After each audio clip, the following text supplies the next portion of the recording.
It's very nice to welcome all of you on YouTube. Welcome all of you who are here. We're here today in Fishers, Indiana. Just a joy to share this opportunity with you.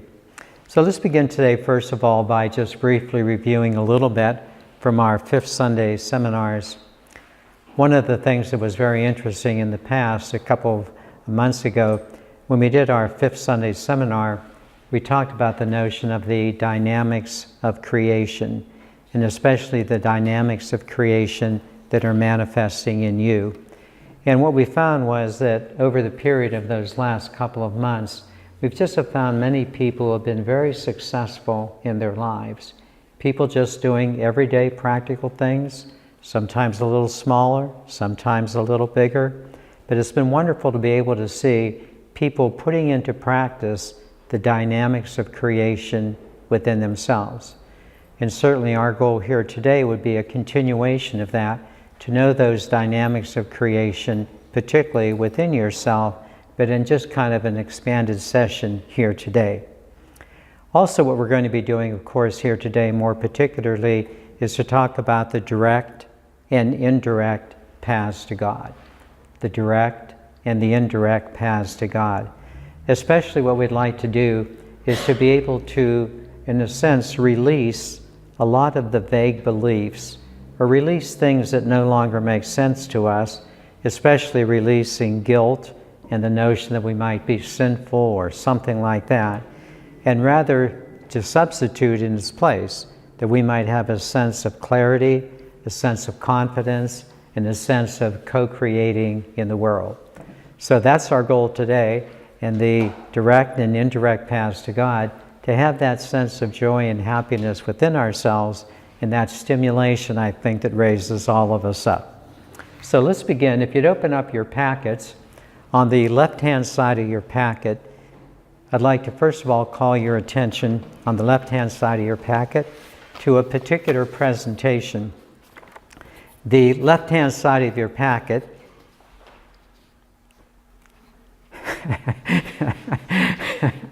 in the left-hand side of your packet, we have two particular phrases that are kind of interesting for us. The top phrase, Jesus, I trust in you.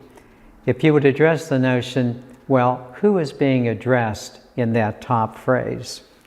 The person being addressed in that top phrase would obviously be Jesus, and the people, in a sense, that are in turn would be addressed in response would be each one of us. That Jesus, well, we have trust in you. In the bottom half, there's a little different presentation. In the bottom half, who is the person being addressed? All of us. And Jesus saying very clearly in the bottom half of the presentation, I have trust in you. I have trust in you. So I'd like you to focus on this just for a moment. In the top part, Jesus is being addressed by each of us. I have trust in you. But it's the bottom part that is really the more important part, when he says, I have trust in you. And probably in this brief little synopsis, you see the two different paths. The first one more the indirect path, where I have trust in someone or something that is outside of me, as opposed to Jesus or the Buddha or anyone else saying, I have trust in you, which is the direct path. I'm just going to say that again. In the top part of the address, you have your trust in someone or something that is outside of you. You have an indirect pathway. On the bottom part of the address, it's a little different. It's much more that individual person or individual guide having trust in you. That is the direct path to the divine. Well, we're going to do this in a lot of different ways today. And the first way we're going to do it is kind of like with the Wizard of Oz and the Yellow Brick Road, etc. So now if you take out your packet on the right-hand side, on the right-hand side of your packet, you'll be able to follow pretty much, in a sense, the outline that we want to present today.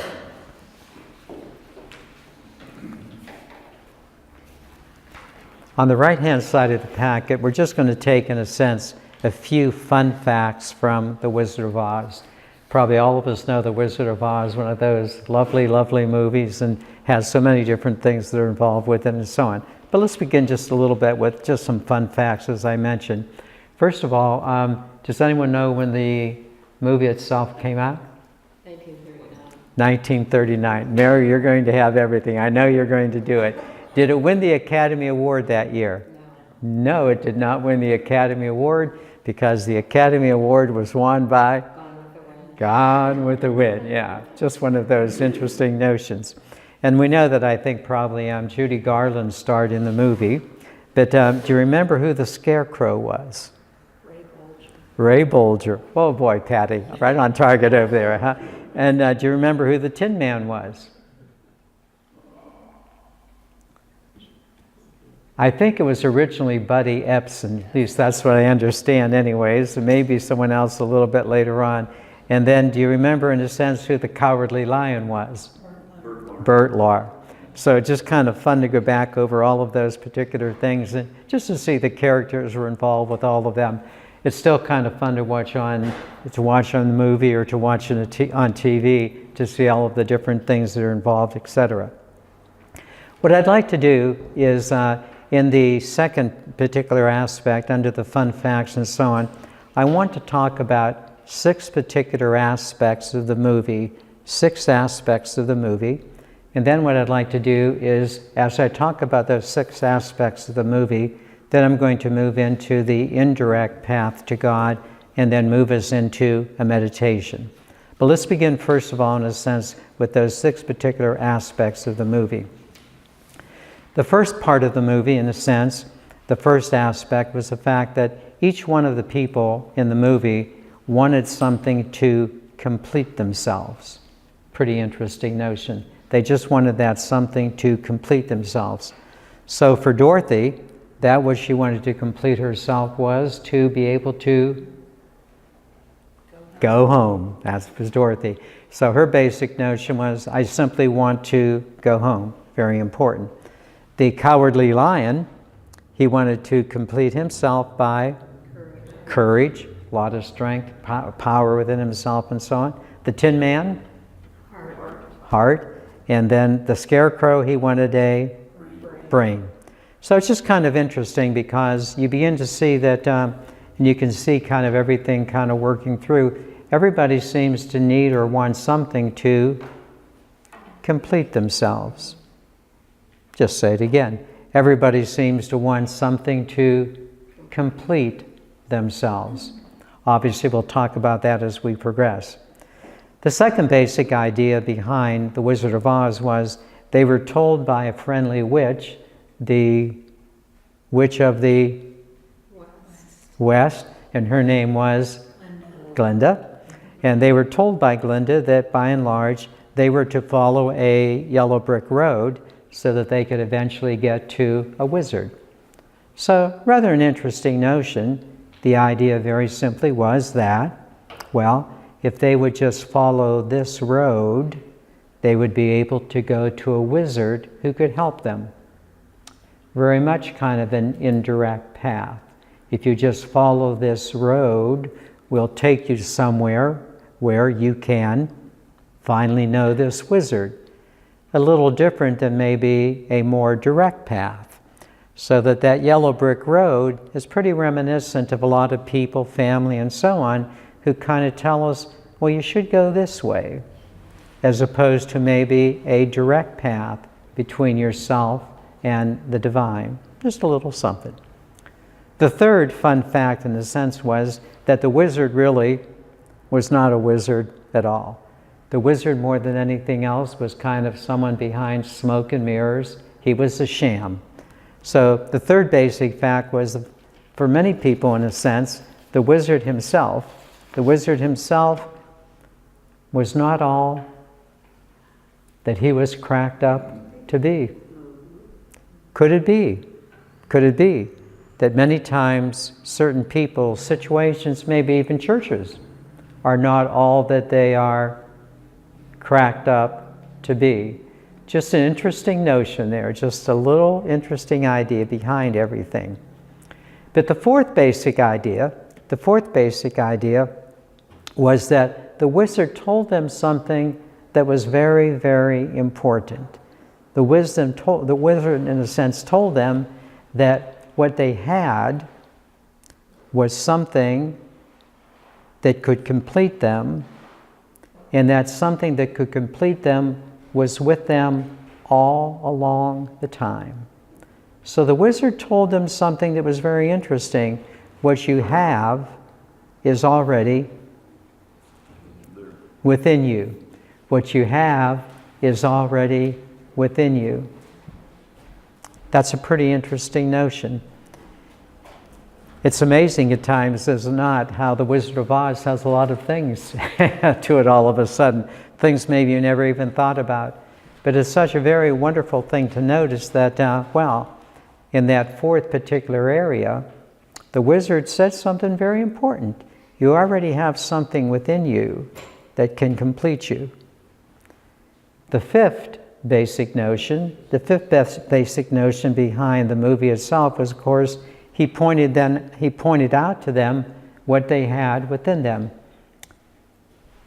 And I'm just going to, since we're taping, I'm just going to suggest, Dick, that you can come right over here. Now you're on YouTube. And with our little packet of information and so on. And Jade, maybe you could just point out to her where we are in the outline and so on too. So the fifth basic notion was that they already had that something within them to complete them. And of course, for Judy Garland, essentially what she needed to do was to click those ruby red slippers and allow herself to go back home. And then again, the scarecrow, he had within him already a brain, very, very interesting, which he demonstrated along the way. The lion had that courage and strength, and the Tin Man had that heart. So it was very interesting because you begin to see what is unfolding, that everybody already has within them what they already need. They already have within them their fulfillment or their completion. The difficulty is sometimes we look outside of ourselves rather than within ourselves for what is the more important thing in life. And then the last particular notion, the sixth item in the movie itself, of course, Judy Garland's going to click her heels and so on and say, well, there's no place like home. There's just no place like home.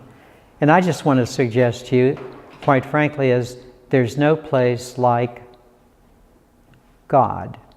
There's no place like the divine. There's no place like that place that is within you. There's just no place like that place that is within you. Well, that's kind of a nice little synopsis of the movie. Kind of fun. A lot of very interesting things there. A lot of ideas, and perhaps maybe if you see the movie again, you'll see it with new eyes. Just a whole different way of looking at the situation, because you just see it, in a sense, a tad differently. So with those ideas in mind, what I now would like to share with you would be the basic points that we now want to address as we go forward. I'm going to address the first 2 points, and then after the first 2 points, we're then going to move into our meditation.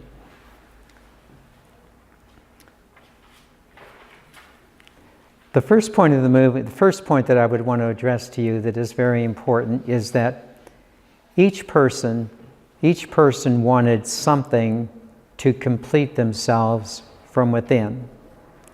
So you start taking a little look at this, and this becomes pretty important. Human beings have wanted to be complete for years. And the basic idea, I think, behind completion is you try to look for those things that will make you complete in life. For many of us, probably our initial way of looking at things is we kind of look at relationships. We think that relationships will be those things that complete us in life. And then you think about it at times, and sometimes maybe they seem to, sometimes maybe they do not complete us. Or sometimes we find in life that maybe wealth will complete us. We think that in some way, shape, or form, some kind of money or some kind of power that is outside of us, in a sense, will complete us. So you just think about that on an ongoing basis. So many times we just look for things outside of us so that they might complete what is inside of us. And then you just ask yourself, now, is that true? Is there anything out there that will really complete what is going on within me? Or is there something within me that is beyond simply external completion? Is there something within you that is more than just that which is outside of you? It's a very, very interesting idea. And then you have the notion of the Buddha himself. The Buddha himself, he would just say that so many things here in life are filled with suffering. And you just wonder, in fact, that, well, gosh, if illness, age, and death, if illness, age, and death is waiting for us, what's the use? There's almost nothing that's going to complete yourself that either illness, age, or death, either coming to you or coming to another, will not, in a sense, have a tendency to destroy. So you just wonder along the way, is there something, in a sense, outside that really, in a sense, will complete us from within? And then particularly, you have that very interesting passage from Augustine, when Augustine said, our hearts are restless until they rest in thee. That's a very, very interesting notion, that our hearts are restless until they rest in that presence that is within us. So when you think about those particular things, you begin to realize that in many ways, it seems like things outside of ourselves have a tendency to take over. They just seem, in a sense, to say, well, these are the things you should be involved with. But it seems like so many times, those things you're most involved with, sometimes, many times, are the things that least complete you. And you just have to take a look at that and just say, am I complete? Am I filled up? Or am I maybe fooling myself? Maybe not going into something a little deeper in life? So the first basic point behind everything is that there seems to be something within us. There seems to be something within us that in the long run, by and large, seems in a sense to be a little more external than internal. And we look for that internal completion. It's the second basic point behind this now that I most want to focus on. The people were told by that nice witch of the north, I think, that Glenda was her name, that if they just followed this yellow brick road, they would then be able to find those things that might be able to complete them. So what I want to suggest to you is that when we talk about the people in our lives, and oftentimes the people in our lives are the people, in a sense, who tell us what to do. And let me just suggest a couple of things to you. And again, these are all very positive things, but you kind of start with the individual. And the individual has kind of a lot of people in their lives that are very, very important to them. And usually those people in life that are very, very important to them, usually we talk about kind of family, friends, maybe society, religion, whatever it might be. So over here, let's just say that you have family. And your family is very important to you. They try to give you the right guidance in life and so on. And what becomes interesting is that just from being a little tyke, just a little child, usually the thing that most of the things that families end up doing are saying, what do you want to do when you grow up? Or what do you want to be when you grow up? And automatically, in a sense, you're kind of thrust into that external world. I want to be this, I want to be that, I want to be a teacher, doctor, whatever it might be. And most people, in a sense, within the family confines, they just really do the very best they can to assist people in their growth and development. And then, of course, you have friends. And the presumption is you have good friends in life, and sometimes they're very helpful to you, maybe sometimes not always the most helpful to you, but friends do the very best they can to assist you. And many of us have friends that are very important to us. They try to show us, in a sense, ways to go, paths to move in, and so on. And then, of course, you have society on the whole. And society will try to say, well, you know, you ought to do this, or you ought to do that. You have to put food on the table. You have to find your niche in the world. You have to be able to make sure you make a living and all the things that are involved. And then sometimes you have even religions. And religions have a little bit more of a tendency to say, well, you know, you ought to take this road, or you ought to take that road. You ought to be able to, in a sense, move in this direction, or you ought to be in that direction. And sometimes it's just mind-boggling. You just really don't know what to do. Sometimes you're just not sure. Should I listen to my family? Should I listen to my friends? Should I listen to society? Should I listen to religion? So many of these things have a tendency to kind of almost overwhelm us. We're just not sure of what we should be doing in life. Well, what begins to happen then? What begins to happen in our unsureness, what begins to happen when we are unsure in life is that between yourself and the divine,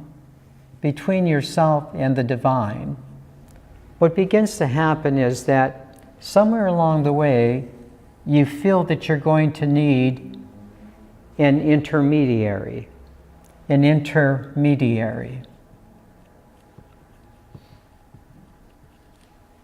In that most important aspect in life, you begin to feel that, well, who are you to know what's really important in life?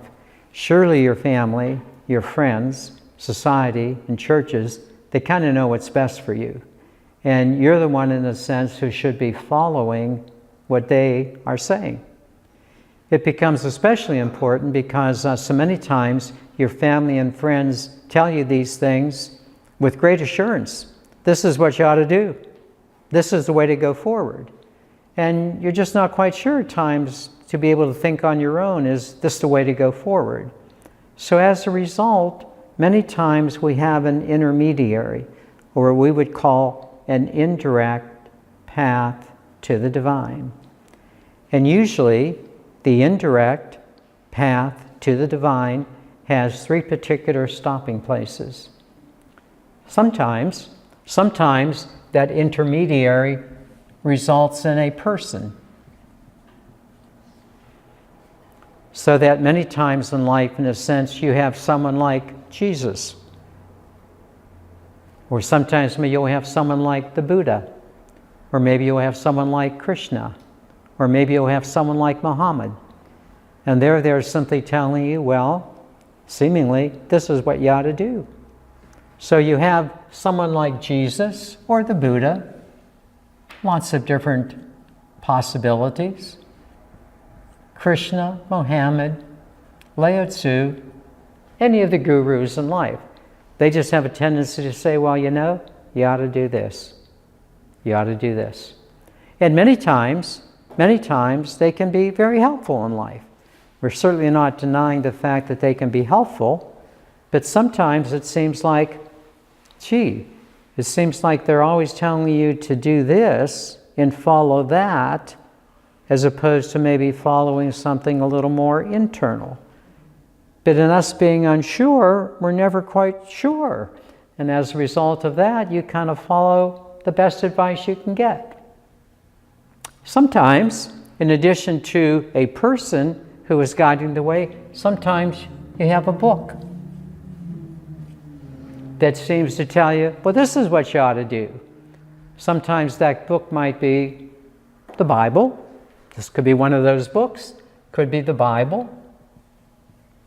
Could be the Quran. Could be the Bhagavad Gita.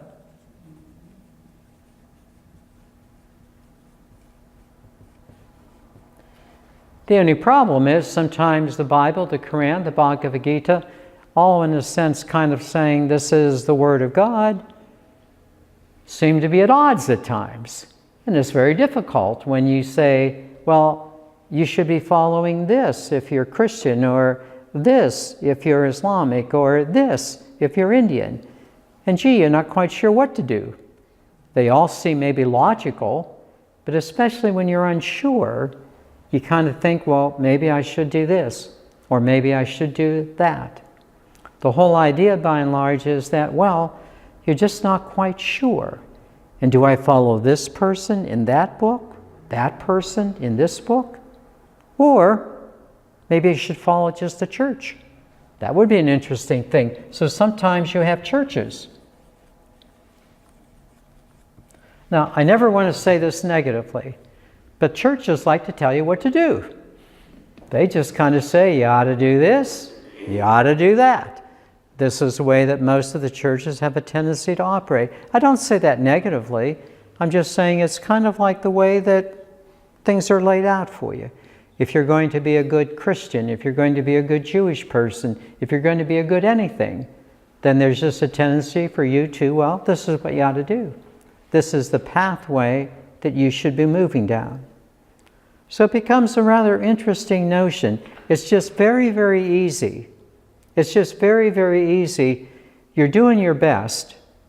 And when you have all of these people telling you you should be doing a lot of these things, it's confusing. It's very, very difficult because you're not quite sure. Maybe you aren't quite able to stand on your own yet to really be able to do what you kind of think you should be doing. And then you have this little interesting thing. It's the difference between being religious and being spiritual. It's a very, very interesting notion. So if we took the idea over here of being religious and then being spiritual, this kind of enters even a little bit more into the situation. Being religious usually means doing the things of your particular religion. Being spiritual usually means having a relationship to the divine. Well, let me just say it again. Being religious means to kind of follow the guidance of your religion. Nothing wrong with that. Being spiritual means more having a relationship to the divine, a more personal relationship. So what becomes interesting, however, is the fact that, well, can you be religious without being spiritual? Usually hypocrites, kind of come to mind. They say this, but it really boils down to that in some way, shape, or form, you can be very religious, but not necessarily spiritual. Can you be spiritual, but not necessarily religious? Probably many, many, many people in today's society are that. They are not necessarily religious, sometimes maybe turned off by this or that, but they're quite spiritual. Can you be neither religious nor spiritual? Yes, obviously you can be neither one of them. You can be neither religious nor spiritual. And yet on the other hand, can you be both religious and spiritual? Of course you can. Of course you can. It's just interesting in being religious and being spiritual to see all of the possibilities. Just to see all of the possibilities. Wondering in a sense where someone might be. Wondering if they are on this path or that path. Wondering if they're a saint or an ain't. Whatever it might be. Somewhere along the way, whether they're a sinner, whether they've been saved, whether this is going on or that's going on, and so on. It just becomes a rather interesting quagmire of not quite sure where you are. One last thing. And that is the notion that many times the divine seems to be, in a sense, what we'll call transcendent. That kind of God is a presence that is either up there or out there. So that sometimes we just kind of say that God is transcendent. Transcendent.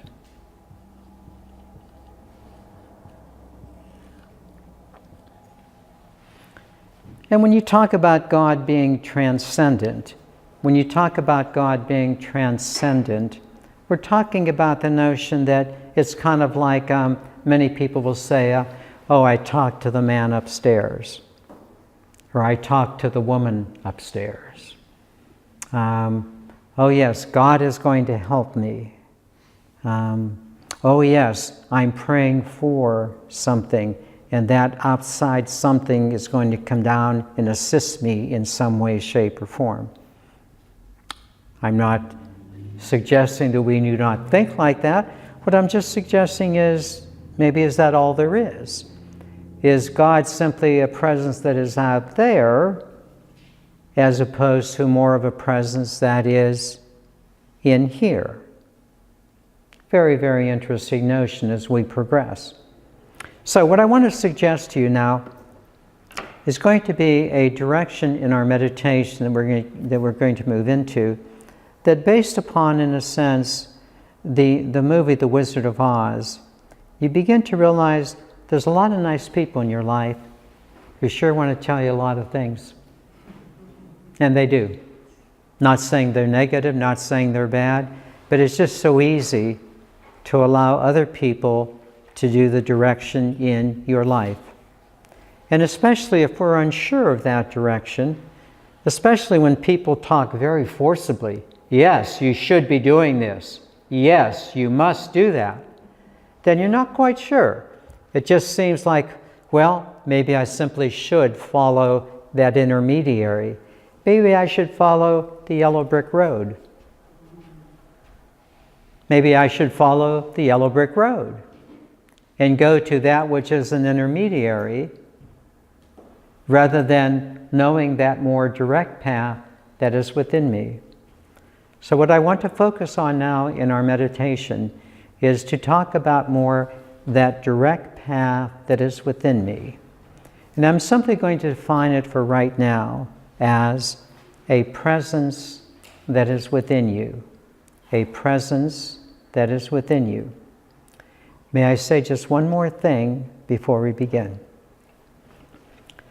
For many people, this pathway through the intermediary can be very helpful. It can be very helpful. There's just a difference between being helpful and being necessary.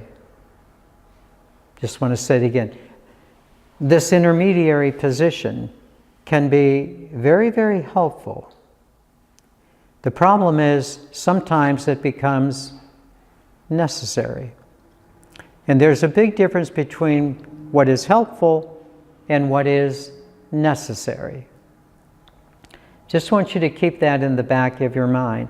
There are many things that can be helpful, but when they become a necessity, then it seems like maybe they're overstepping their boundary. Just a suggestion to you. What we're going to be focusing in on now is kind of that presence within us. We're going to focus in on this in our meditation, and then we're going to, of course, move into a second meditation a little bit later on that'll be perhaps even a little more intense. But for right now, we're going to focus in on this presence within, as opposed to simply an external presence. So let me now take you into meditation. It's just a joy to take you into this meditation, and just what fun this is. Just a great happiness for all of us to come together and to be able to kind of start moving inward and to feel that presence within ourselves. Fully now dedicate yourself to this meditation. Let us now begin our meditation with a few breaths, just very simple breaths, an in and an out, just your natural breathing rhythm. And I'll come back to guide you shortly.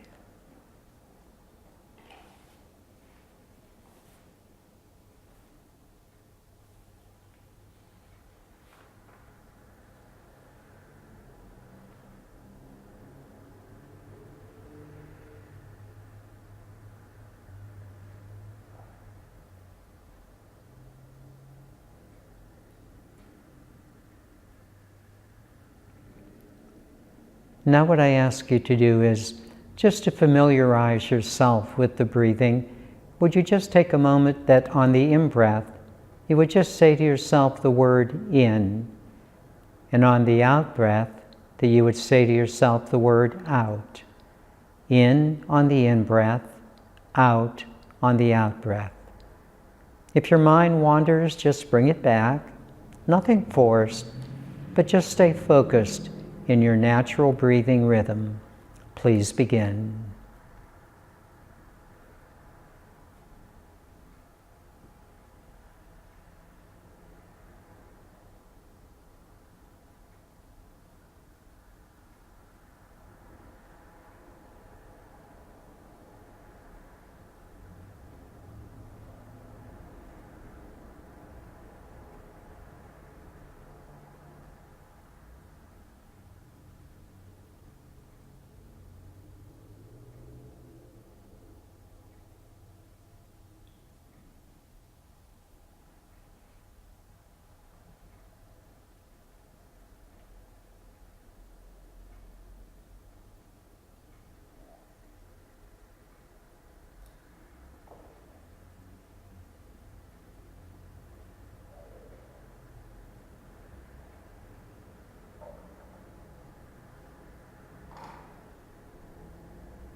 Now what I ask you to do, would you just take your hand and just place it over your heart area, your heart chakra?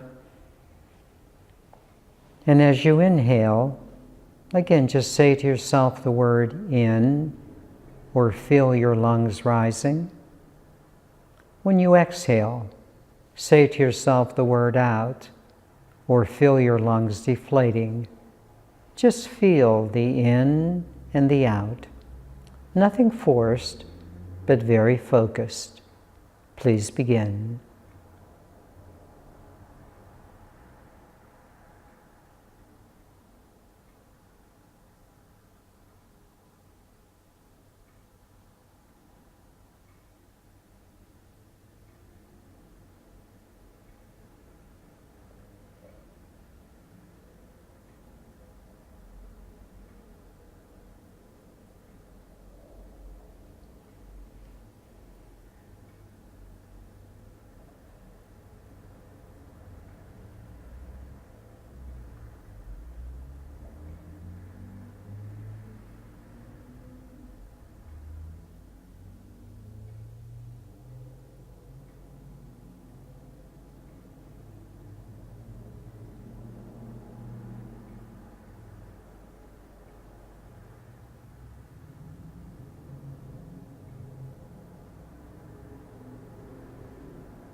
Now what I ask you to do is, would you put your hand on your belly, your stomach? And just notice that your diaphragm will open and close as your breath comes in and leaves. And just feel that, your diaphragm opening and closing as your breath leaves and then enters again. Please just feel that.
You may now place your hand back on your lap.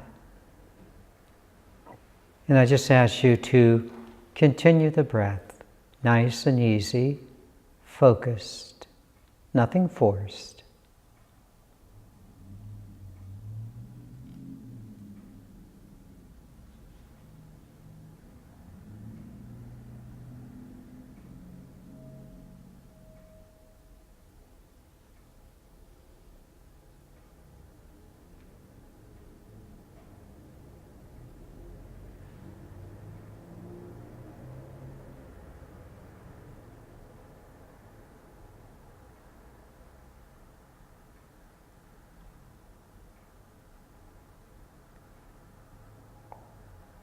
Would you now notice two things?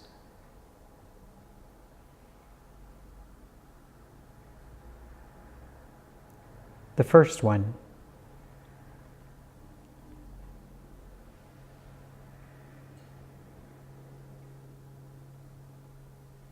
in these past few moments, would you notice how calmer you are? That you've really settled down. There's a sense of peacefulness within you.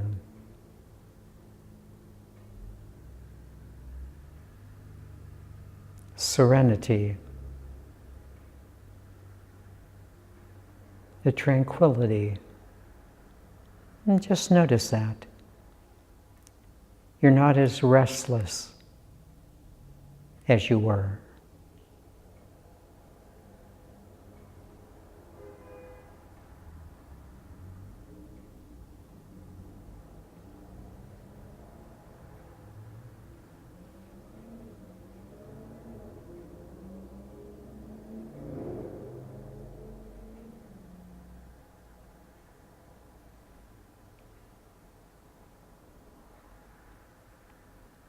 You've settled down.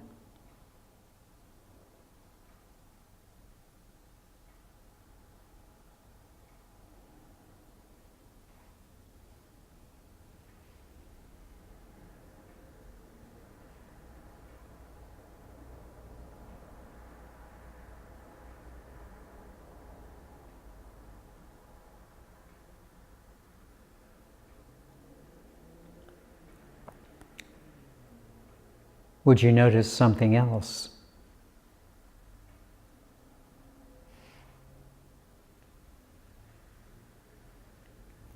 That the rhythm of your breathing has slowed.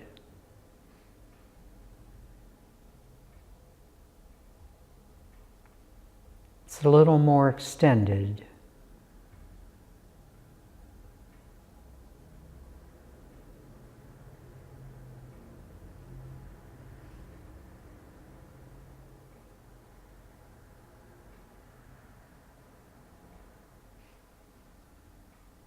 And just notice how good that feels.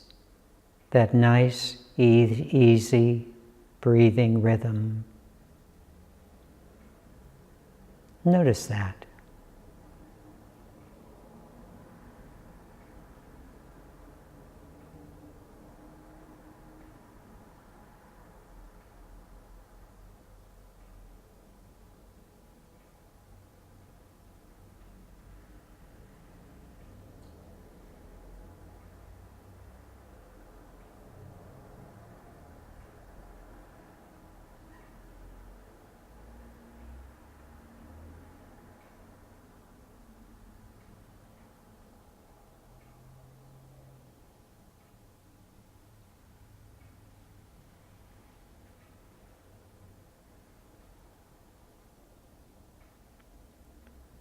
We are now ready to do the work.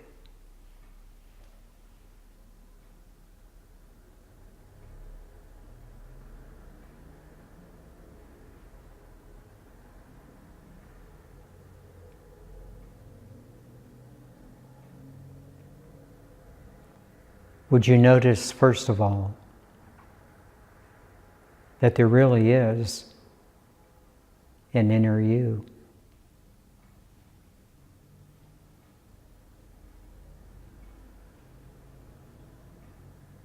There's an inner you.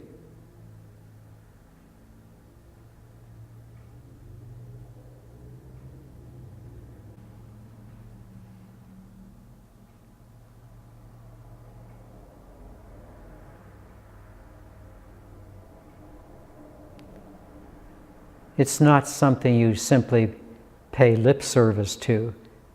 There really is an inner you.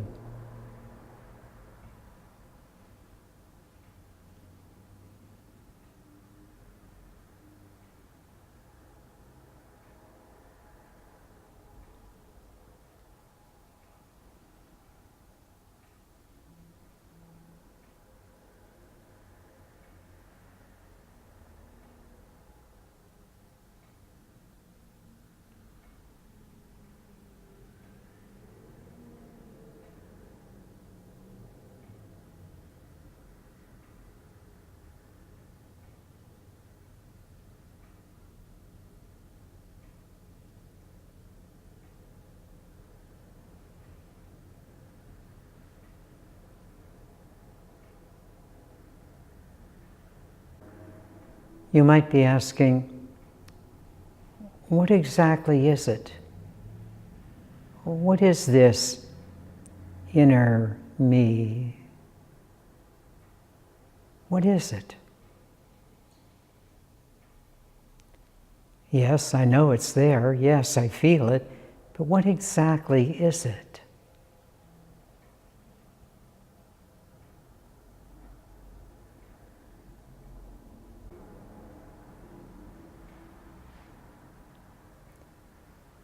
May I suggest it is two things.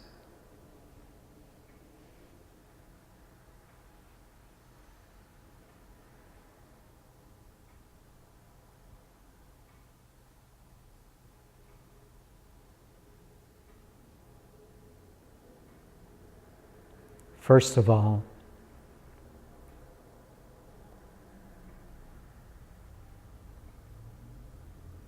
it is a inner presence. It is a presence within you.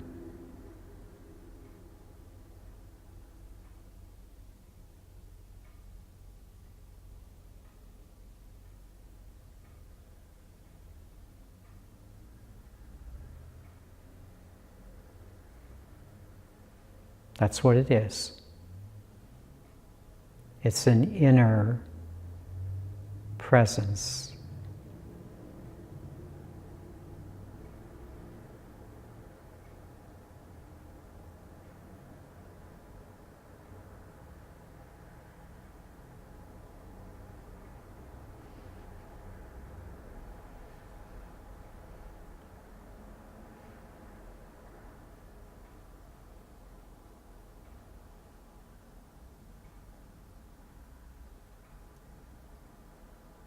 It is not an intermittent presence.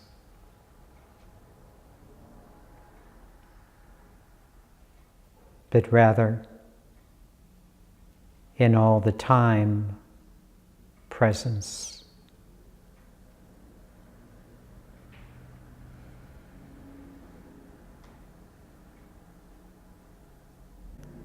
Oh yes, you can forget about it. You cannot give it mind.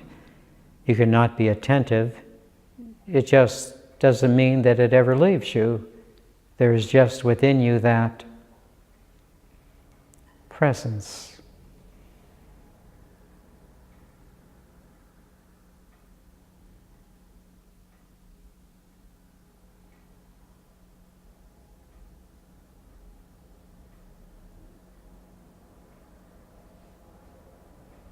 There's just that presence within.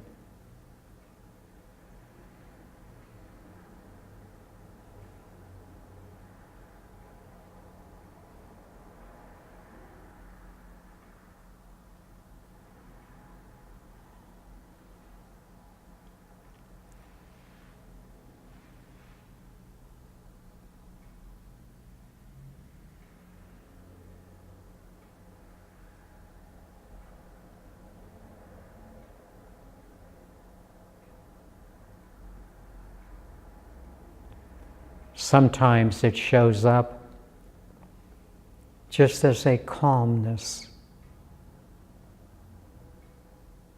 a tranquility.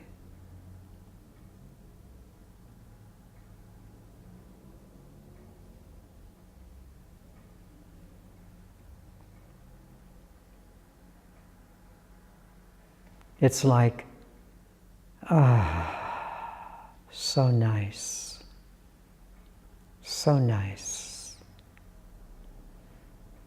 Inner peace.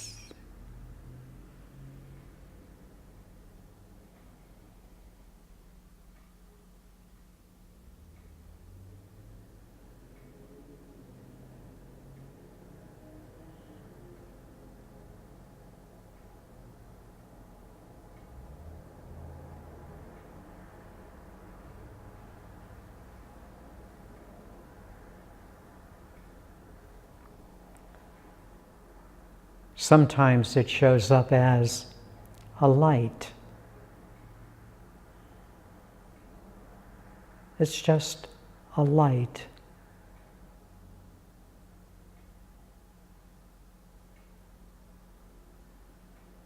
Absolutely clear. It's a light. An inner light. Pure and clear. Clear.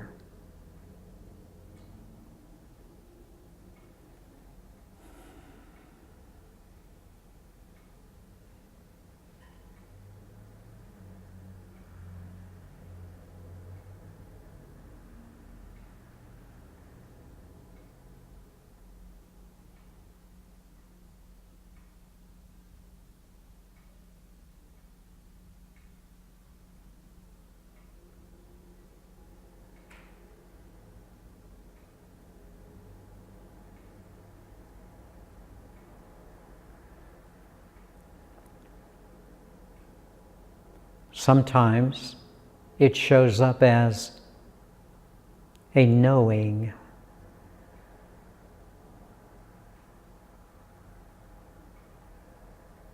I know.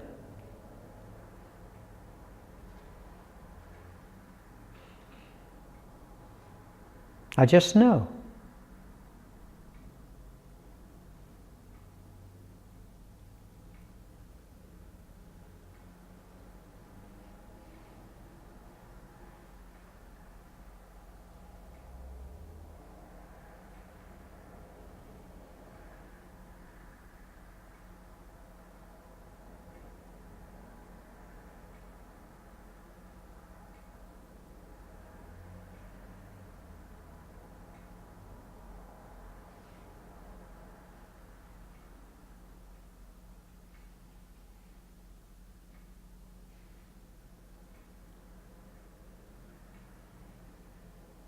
I see clearly.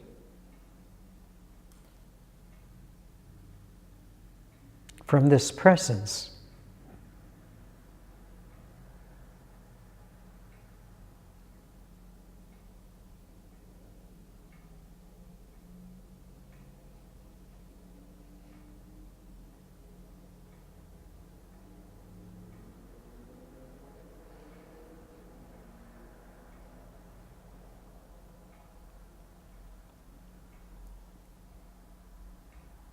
There's nothing to do in this inner light except to enjoy it. To enjoy it.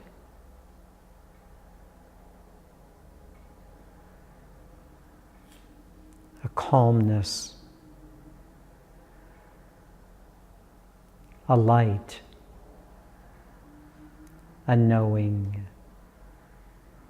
Nothing to do. Nothing to do. And yet everything to enjoy.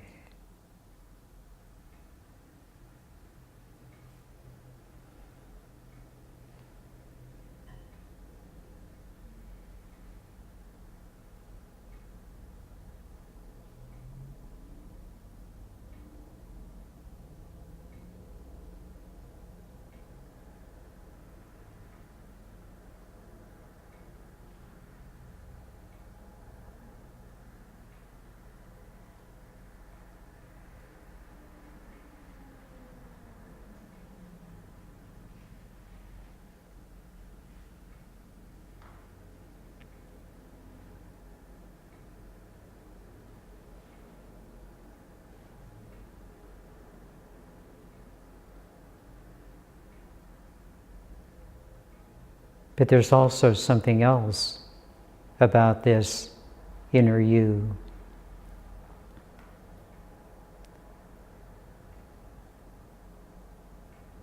It is a presence within you that is calm, illuminating, and knowing.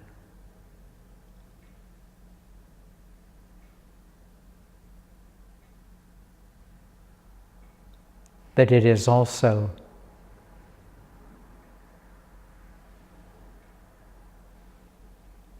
a power.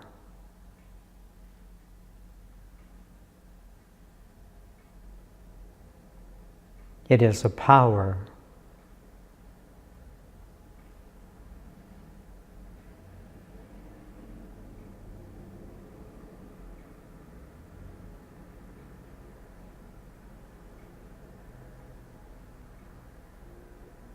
It is a power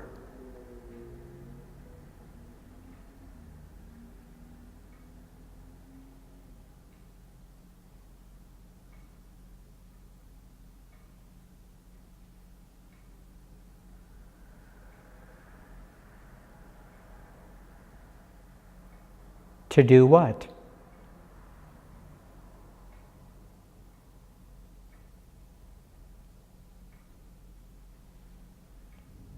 Whatever you desire.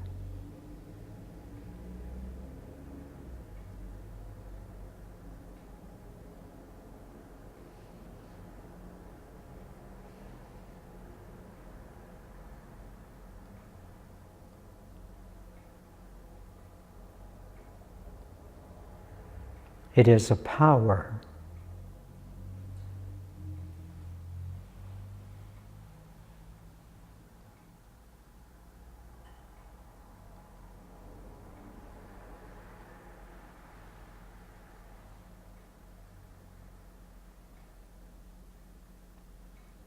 It is connected to your source energy.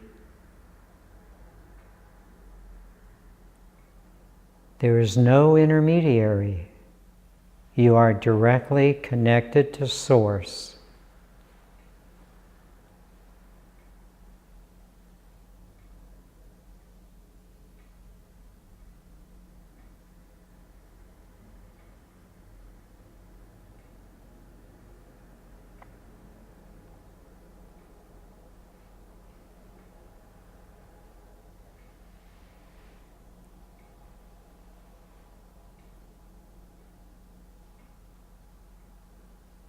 As the Course in Miracles says, you're an idea in the mind of God that has not left its source.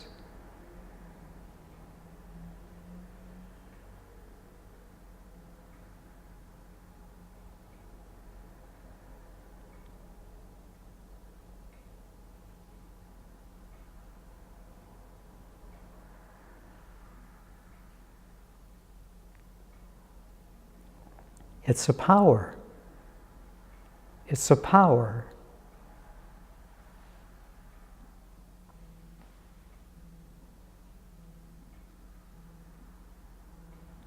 From the source.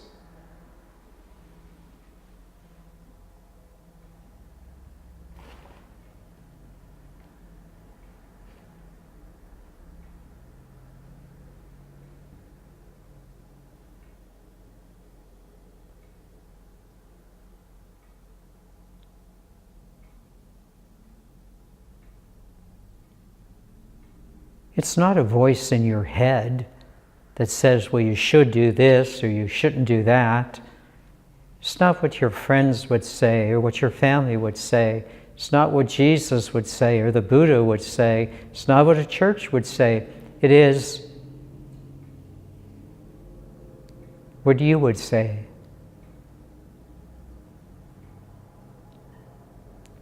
Knowing your connection to your source.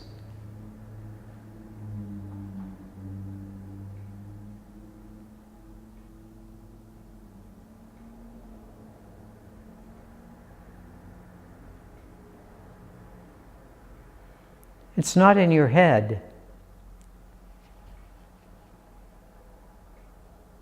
It's not a mother, father, teacher, preacher. It's a voice within you. The still, small voice within.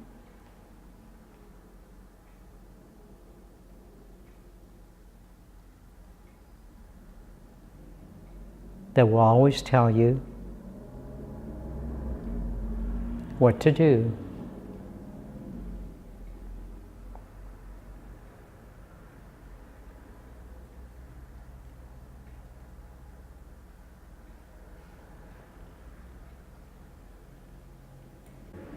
It will help you in little things, day-to-day things. You just have to take care of. It'll help you.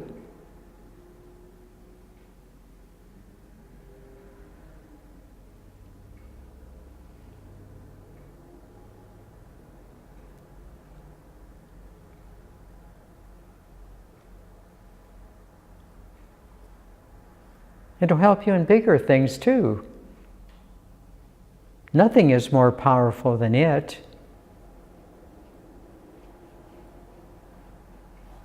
Not just to meet a difficulty, but to meet a challenge. Nothing is more powerful than it.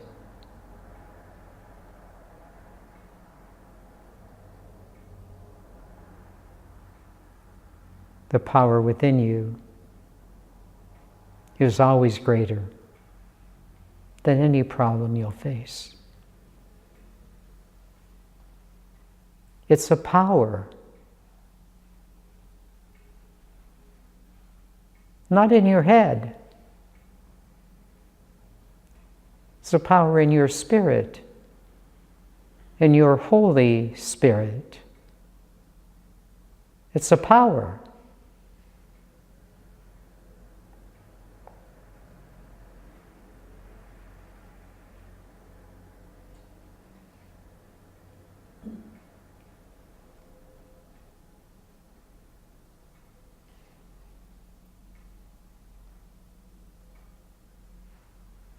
It is your inner power.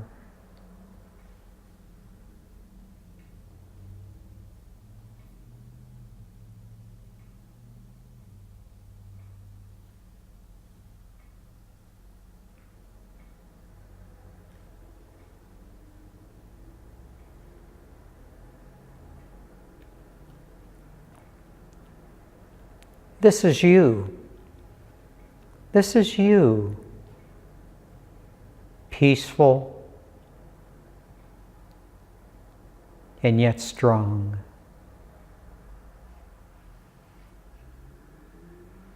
tranquil, calm,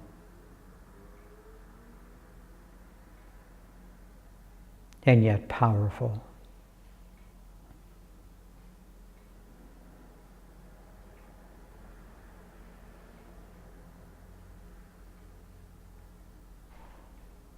This is you.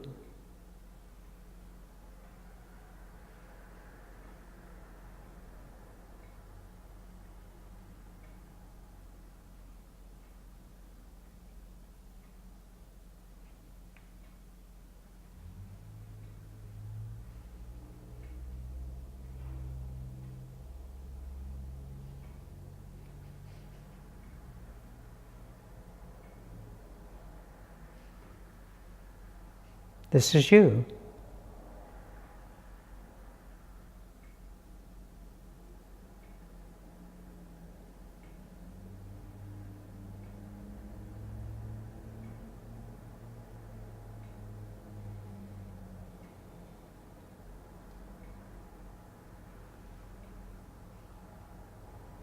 Allow your inner power to permeate the things outside of you.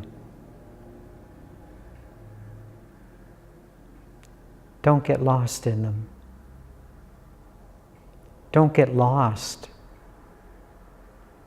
in what's going on outside of you to the detriment of what is going on inside of you.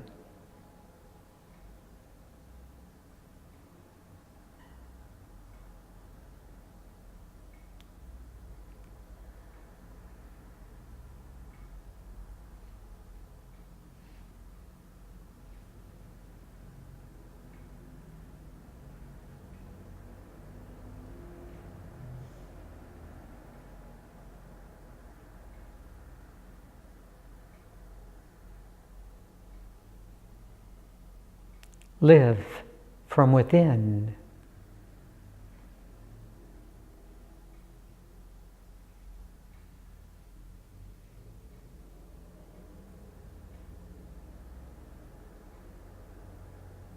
And experience the joy.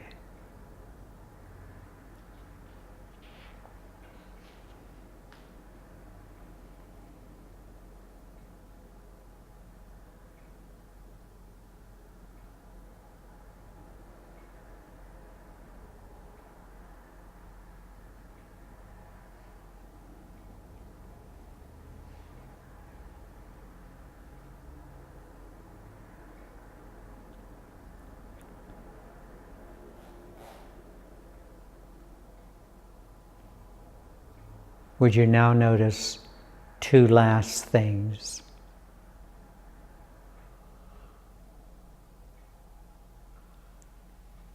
How peaceful you feel.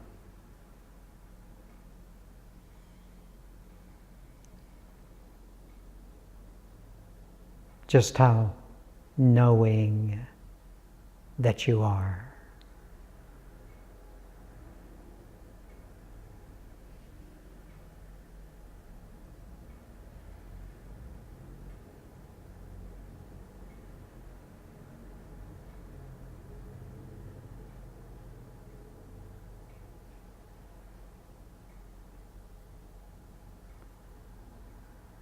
And secondly, your breath has become meaningless.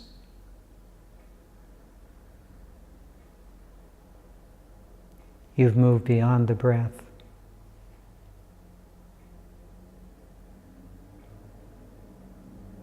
To the inner you.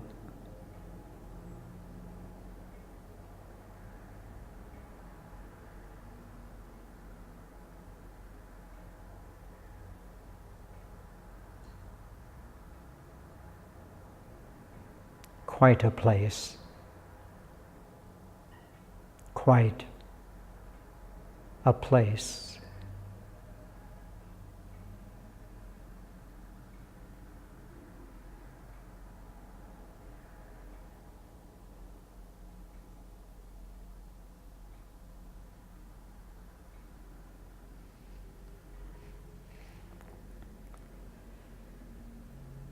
Return now to the rhythm of your breathing.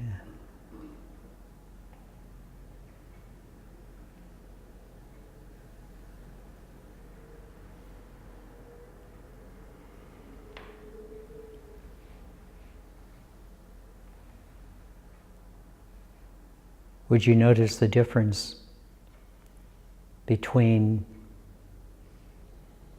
entering this meditation and exiting from it? There's just the presence within.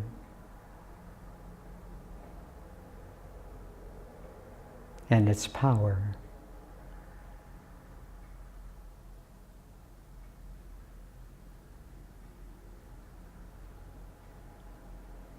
There's just the presence.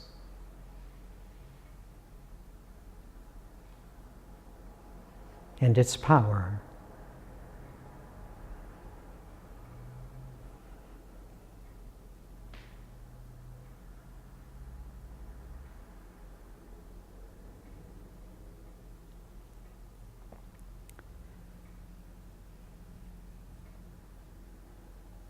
And just when you're ready now, bring your attention back into the room, into your body persona,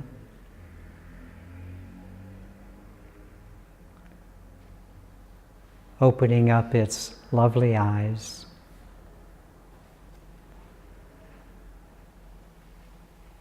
And allowing your inner presence to shine through.